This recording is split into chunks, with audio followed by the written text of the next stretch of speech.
Hello হানি coders, আশা করি সবাই ভালো আছেন। আগের পর্বে আমরা কথা বলেছিলাম জাভাস্ক্রিপ্ট দিস কিওয়ার্ড নিয়ে। আজকের পর্বে আমরা কথা বলবো অ্যাপ্লাই কল এবং বাইন্ড ফাংশন নিয়ে। তো অ্যাপ্লাই কল এবং বাইন্ড ফাংশন নিয়ে কথা বলার আগে একটা বিষয় আপনাদেরকে ক্লিয়ার করা দরকার। এই অ্যাপ্লাই কল এবং বাইন্ড এই ফাংশন তিনটা হচ্ছে ফাংশনের তিনটা মেথড। আমরা এতদিন দেখেছি যে অবজেক্টের মেথড থাকে এবং অবজেক্টের প্রপার্টি থাকে। এখন কথা হচ্ছে ফাংশনের মেথড মানে ফাংশনের ফাংশন, এটা আবার কীভাবে সম্ভব? এটা কি সম্ভব নাকি? হ্যাঁ, এটা সম্ভব। এটার জন্য আপনাদেরকে একটা বিষয় ক্লিয়ার করতে হবে, ফাংশন আসলে কি। জাভাস্ক্রিপ্টে ফাংশন আসলে একটু অন্যরকম। এখানে যদি আপনারা জাভাস্ক্রিপ্ট ডাটা টাইপস দেখেন তাহলে 6টা প্রিমিটিভ ডাটা টাইপস আছে, যেগুলো আমি জাভাস্ক্রিপ্ট ডাটা টাইপস টিউটোরিয়ালে আপনাদেরকে জানিয়েছি। এখন 6টা এই প্রিমিটিভ টাইপসের পাশাপাশি 2টা স্ট্রাকচারাল টাইপস আছে, আর একটা আছে স্ট্রাকচারাল রুট। তো এই স্ট্রাকচারাল টাইপসের ভিতরে একটা টাইপস হচ্ছে অবজেক্ট আর একটা টাইপ হচ্ছে ফাংশন। এখন এখানে সবচাইতে বিস্ময়ের বিষয় হচ্ছে ফাংশন নিজে একটা স্পেশাল টাইপের অবজেক্ট, মানে ফাংশন হচ্ছে অবজেক্ট। এটা শুনে আপনাদের মাথা ঘুরতে পারে যে ফাংশন আবার অবজেক্ট। হ্যাঁ, ফাংশন হচ্ছে একটা স্পেশাল টাইপের অবজেক্ট। কাজেই ফাংশনেরও কিছু প্রপার্টি আছে এবং কিছু মেথড আছে। আমি আপনাদেরকে দেখাবো, এখনই দেখাই, সেটাই বরং ভালো হবে। আমি এখানে যদি এই কনসোল প্যানেলটা ওপেন করি, আপনারা কীভাবে ওপেন করতে হয় জানেন। Ctrl+Shift+I চাপবেন অথবা এখানে গিয়ে ইন্সপেক্টে ক্লিক করে কনসোলে ক্লিক করবেন। ওকে, তো এটাকে ক্লিয়ার করে দেই। আমি আগের পর্বে আপনাদেরকে এই ব্রাউজারেই দেখিয়েছি কীভাবে কোড করতে হয়। তো আমি যদি এখানে গিয়ে ফাংশন লিখে মাই ফাংশনে লিখে আগে মাই ফাংশন এটা লিখলাম, লিখে শিফট চেপে এন্টার চাপ দিব, তাহলে চলে আসবে। তো আমি এখানে এমনি লিখছি জাস্ট শুধু বোঝানোর জন্য, আপনাদের ফাংশন যে একটা অবজেক্ট সেটা বোঝানোর জন্য। console.log আমি এটা জুম করে দেই, তাহলে মনে হয় বুঝতে সুবিধা হবে। সো console.log আর এটাকে এপাশে নিয়ে আসি, দিস। ওকে, আগের পর্বের মতোই ফাংশন ডিক্লেয়ার করলাম। এখানে একটা ট্যাব দেওয়া দরকার, তা নাহলে ইন্ডেন্টেশন ঠিক থাকবে না। ওকে, তো একটা ফাংশন আমি ডিক্লেয়ার করলাম। এখানে আনডিফাইন্ড দিচ্ছে, এটা নিয়ে ভয়ের কিছু নেই। তো ফাংশনটা ডিক্লেয়ার করার পর আমি যদি আপনাদেরকে দেখাই console.dir দিলে যেটা হবে, আমরা সব কিছু দেখতে পাবো আর কি। console.log দিলে জাস্ট শুধু ফাংশনটা দেখতে পাবো। এখন আমি ফাংশনটা console.dir এর ভেতরে, এটা console.log এর একটু হায়ার ভার্সন, মানে সব কিছু দেখা যায়। আমি এই console.dir এর ভেতরে ফাংশনটা দিছি, ফাংশনটা কিন্তু কল করি নাই, ফাংশনটা জাস্ট ভ্যালু আকারে দিছি, মানে আর্গুমেন্ট আকারে। এখন আমি এটাকে দেখি, দেখার পরে দেখতে পাচ্ছেন আমাকে ওই ফাংশনটাই দিছে, বাট এখানে একটা অ্যারো সাইন আছে। এই অ্যারো সাইনে যদি আমি ক্লিক করি তাহলে দেখেন এটা কিন্তু একটা অবজেক্ট। এই অবজেক্টের এইগুলো হচ্ছে মেথড, এই 3-4টা হচ্ছে মেথড, আর এগুলো মেথড।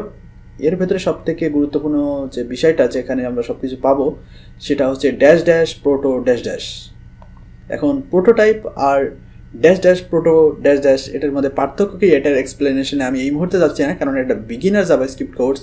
তো এইটাই যদি আমি ক্লিক করি তাহলে দেখতে পাচ্ছেন এখানে অ্যাপ্লাইয়ের ভিতরে আরও অনেক কিছু আছে। অ্যাপ্লাই নিজে একটা ফাংশন, যার কারণে এটার ভিতরে আবার সেই প্রোটো সব কিছু থাকবে।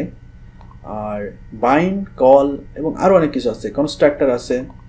এগুলো নিয়েও পরে কথা হবে আমাদের ক্লাস এবং নিউ কিওয়ার্ড নিয়ে যখন কথা বলবো। তো অনেক কিছু আছে এর ভিতরে, তো আমরা মেইনলি কথা বলবো অ্যাপ্লাই, কল এবং বাইন্ড নিয়ে। ওকে, তো এখানে বসে বসে আর বক না করি, এটা দেখতে দেখলে এমনি মাথা ঘোরে, আমারও মাথা ঘোরে, আপনাদেরও ঘুরতে পারে।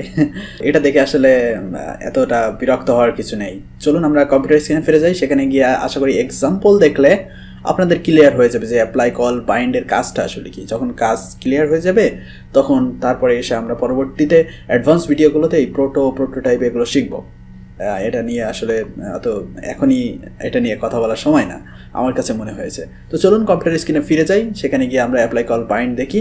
তো আমি এটাকে মিনিমাইজ করে দিলাম। ওকে, মিনিমাইজ করে দিলাম, এটাও মিনিমাইজ করা থাকুক। আর এটাকে ওপেন করি। এ হচ্ছে সেই যেখানে আমার কোড করতে হবে, ভিজুয়াল স্টুডিও কোড। আপনারা ভিজুয়াল স্টুডিও কোড ওপেন করে নেবেন। আপনারা একটা ফোল্ডার বানিয়ে, আমি অলরেডি ফোল্ডার বানানো ছিল, এখানে আমার ডেস্কটপে জাভাস্ক্রিপ্ট কোর্স, সেই জাভাস্ক্রিপ্ট কোর্স ফোল্ডারটা আমি ওপেন করেছি ভিজুয়াল স্টুডিও কোডে। এখন আজকে ক্লাস নাম্বার হচ্ছে 24। তো আমি একটা জাভাস্ক্রিপ্ট ফাইল তৈরি করি, ক্লাস 24। 24.js।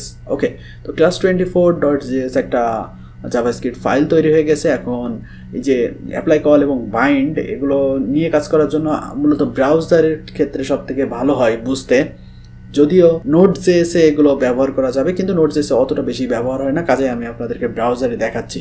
এই হচ্ছে আমাদের ক্লাস 24.js। এখন আমি এটাকে কি করব, index.html এখানে html লিখবো, html এ ওই ফাইলটা লিঙ্ক করে দিব। তো স্ক্রিপ্ট সোর্স দিয়ে আমি কি করব, ক্লাস 24.js ফাইলটা লিঙ্ক করে দিলাম। ক্লাস 24.js আমার html ফাইলের লিঙ্ক হয়ে গেল। এখন আমি htmlটা এখানে গো লাইভ এক্সটেনশনটা দিয়ে এটাকে আমার ব্রাউজারে রান করি। সো বাকিটা ক্লোজ করে দেই। ওকে, দিয়ে Ctrl+Shift+I চাপি, Ctrl+Shift+I চাপলে আমার এখানে কনসোলটা দেখাবে। ওকে, আমি যেটা করব সেটা হচ্ছে এটাকে লেফট সাইডে নিয়ে আসবো, নিয়ে এসে ফুল স্ক্রিন করে দিব। ফুল স্ক্রিন করে দিয়ে এটাকে এই মিড করে দিব, আর এটাকেও এই পাশে নিয়ে মিড মানে একেবারে হাফ করে দিব, আর এটা স্মল করে দিলাম, আর জাভাস্ক্রিপ্ট ফাইলটা রাখি। তো এখানে যদি আমি লিখি console.log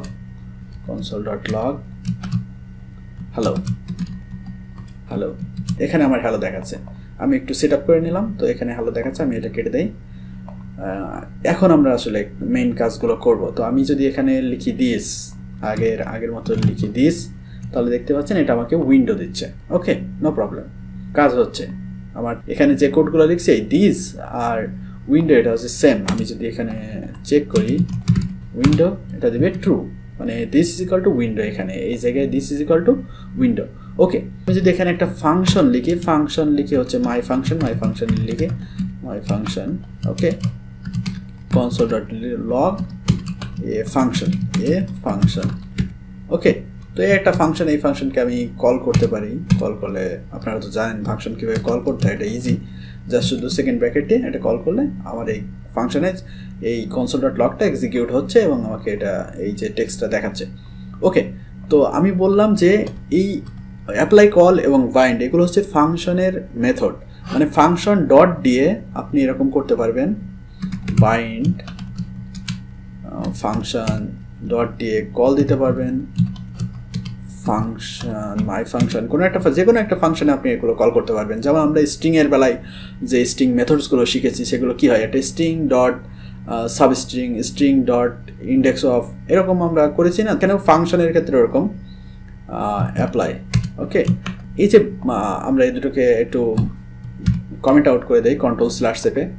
তো বাইন্ডের কাজটা আসলে কি, বাইন্ডের কাজটা হচ্ছে কোনো একটা ফাংশন, এই যে ফাংশন দিয়ে ডট দিয়ে বাইন্ড দিবেন এবং এই ফাংশনের ভেতরে যে আর্গুমেন্টটা দিবেন সেই আর্গুমেন্ট হচ্ছে দিসের ভ্যালুকে রিপ্লেস করবে।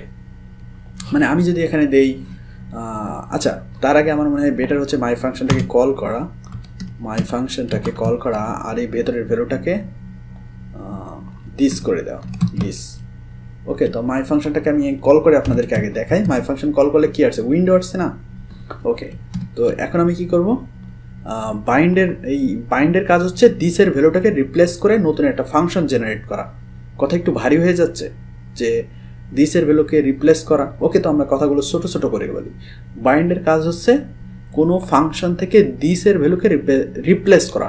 তো এই মাই ফাংশনে দিসের ভ্যালুটা কি দিচ্ছে, দিসের ভ্যালুটা দিচ্ছে উইন্ডো। এই যে রাইট সাইডে দেখতে পাচ্ছেন উইন্ডো দিচ্ছে।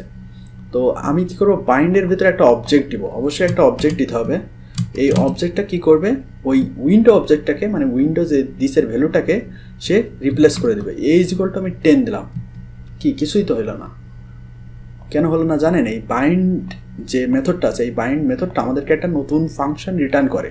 তার মানে এটা আমাদেরকে একটা নতুন ফাংশন, তাহলে এইটুকু হচ্ছে একটা ফাংশন দিবে আমাদের। সেই ফাংশন হলে তো হবে না, মানে আমি যদি এখানে এরকম মাই ফাংশন লিখতাম, তো এরকম একটা ফাংশন আমাকে দিবে। তো ফাংশনটাকে কিন্তু কল করতে হবে, কল না করলে তো আর হবে না। আমি আপনাদেরকে দেখাই যে ফাংশন কল না করলে আসলে কিছুই হয় না। তো এই ফাংশনটা কল করতে হয়, কল না করলে কিছুই হয় না। ফাংশন কল না করলে আমার কিছুই আসবে না যতক্ষণ না পর্যন্ত আমি এরকম করে কল করব। তাহলে নিচে আমরা যে বাইন্ড করলাম, একটা ভ্যালু বাইন্ড করলাম, দিসের ভ্যালু বাইন্ড করলাম, বাইন্ড করার পর ফাংশনটাকে কল করতে হবে। তো কল করলে দেন আমরা দেখতে পাবো যে দিসের ভ্যালুটা রিপ্লেস হয়ে গেছে। এই যে দিসের ভ্যালুটা রিপ্লেস হয়ে গেছে। তার মানে কি, এটা একটা নতুন ফাংশন, এই ফাংশনের এই যে ফাংশনের একটা কপি তৈরি করছে, সেই কপিতে জাস্ট শুধু দিসের ভ্যালুটাকে রিপ্লেস করে এইটা করে দিচ্ছে। একটু সহজভাবে লিখলে এভাবে হয়, যদি আমরা 2 লাইনে লিখি, 1 লাইনে যদি আপনারা বুঝতে পারেন তো ভালো, নাহলে আপনারা 2 লাইনে লিখবেন var নিউ ফাংশন একটা ভেরিয়েবলের ভেতরে স্টোর করে নেবেন। তারপরে গিয়ে কী করবেন, ওই নিউ ফাংশনটাকে কল করবেন। ওকে আমি আরও একবার দেখাই আপনাদের। এখানে যদি লিখতাম this is equal to this. Okay, এখানে তো আমার এই স্ট্রিংটা শেষ করতে হবে। ওকে, তো this is equal to window, আবার দিস পরের বার আমরা যখন বাইন্ড করে কল করছি, করলে কি হচ্ছে, দিসের ভ্যালুটা চেঞ্জ হয়ে, যে আমি যেটা বাইন্ড করছি সেটা, আমি যদি এখানে অন্য কিছু দিতাম, আমি যদি এরকম দিতাম চ্যানেল দিয়ে যদি দিতাম হানি কোডার্স,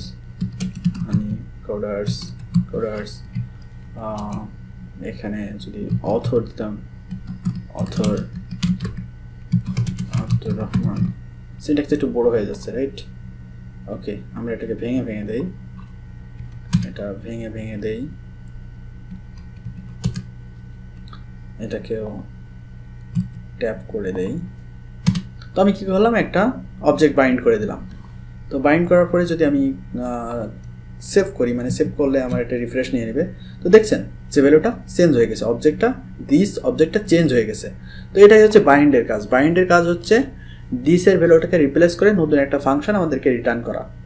ওকে, তো এখানে দেখতে পাচ্ছেন, এখানে যে ঘটনাটা ঘটছে সেটা হচ্ছে আমি জাস্ট শুধু দিসের ভ্যালুটাকে চেঞ্জ করছি। এখন কলের কাজটা কি, আমরা এটাকে কমেন্ট আউট করে দিই। কলের কাজ হচ্ছে ফাংশনে প্রথম যে ভ্যালুটা দিবেন সেটা হচ্ছে দিসের ভ্যালু, পরেরগুলো আর্গুমেন্টসগুলো এরকম কমা সেপারেটেড বি সি, ঠিক আছে, এভাবে পরেরগুলো হচ্ছে আর্গুমেন্টস। তো এখানে সেম, এখানে যদি আমি =10 দেই, মানে একটা অবজেক্ট A10, তাহলে আমি এটাকে মুট করে দেই, এটা থাকুক, সমস্যা নাই। তো দেখেন এখানে আমার আর এক্সট্রা কল করতে হচ্ছে না, মানে বাইন্ড করে কি করতে হচ্ছিল, বাইন্ড আমাদেরকে একটা ফাংশন দিয়েছিল, কিন্তু কল আমাদের আর ফাংশন রিটার্ন করছে না, কল ডিরেক্টলি বাইন্ড করে তারপরে কল করছে। ওকে, তো এই হচ্ছে ঘটনা। এখন ঘটনা হচ্ছে, আরও একটা দুর্ঘটনা হচ্ছে, এখানে যদি কোনো থাকে, এখানে যদি কোনো আর্গুমেন্টস থাকে এ এবং বি। ওকে, যদি কোনো আর্গুমেন্টস থাকে এ এবং বি, তাহলে আমি এখানে দেই যে এ, এরকম দেই এ ইজ দিয়ে এ, তারপর বি ইজ দিয়ে এরকম বি দেই। ওকে, তো বাইন্ডের বেলায় এটা কিন্তু সম্ভব যে মাই ফাংশন ডট বাইন্ড দিয়ে এরকম কোনো কিছু একটা দিলাম যে সি ইজ ইকুয়াল 10, এবং তারপরে কি হবে, আমি এটাকে কল করার সময় এ এর ভ্যালু দিব আর বি এর ভ্যালু দিব 11, 12। এটা কিন্তু সম্ভব বাইন্ডের বেলায়, কেননা আমরা বাইন্ডের বেলায় ওটাকে কল করার সুযোগ পাচ্ছি। তো যে কল করার সময় আর্গুমেন্টসগুলো পাস করে দেবো, সমস্যা নাই। কিন্তু যখন আমি কল ফাংশনকে কল করছি, তখন আমি আর্গুমেন্টসগুলো কোথায় দিব, এখানে তো আর এক্সট্রা ব্র্যাকেট দেওয়ার কিছু নেই, কেননা অটোমেটিক কল হয়ে যাচ্ছে।